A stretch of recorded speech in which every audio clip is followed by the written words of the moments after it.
নমস্কার। পার্সের মধ্যে যদি আপনি এ কটা জিনিস রাখেন তাহলে আপনার কি কি ভালো হবে জেনে নিন। পার্সের মধ্যে যদি আপনি চাল রাখেন তাহলে আপনার শুক্র গ্রহ ভালো হবে, আপনার টাকা পয়সা জমতে শুরু হয়ে যাবে। নাম্বার 2 হলো পার্সের মধ্যে যদি আপনি এলাচি রাখেন আপনার বুধ গ্রহ ভালো হবে, টাকা পয়সা আদান প্রদান ভালো হবে। নাম্বার 3 হলো পার্সের মধ্যে যদি আপনি তেজপাতা রাখেন তাহলে সূর্য গ্রহ ভালো হবে, আপনার মান সম্মান ইজ্জত বাড়বে।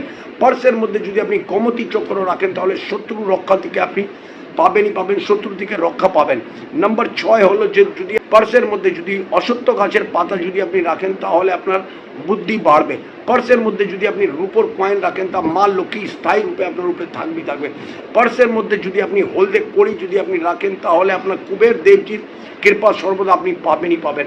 পার্সের মধ্যে যদি আপনি ময়ূরের পালক যদি রাখেন তাহলে আপনার জীবন থেকে নেগেটিভিটি দূর হয়ে যাবে। এই কটা জিনিস আপনি পার্সের মধ্যে রাখুন, আপনার সর্বদা ভালো হবেই হবে। রেখে দেখুন না, লাভ পাবেন।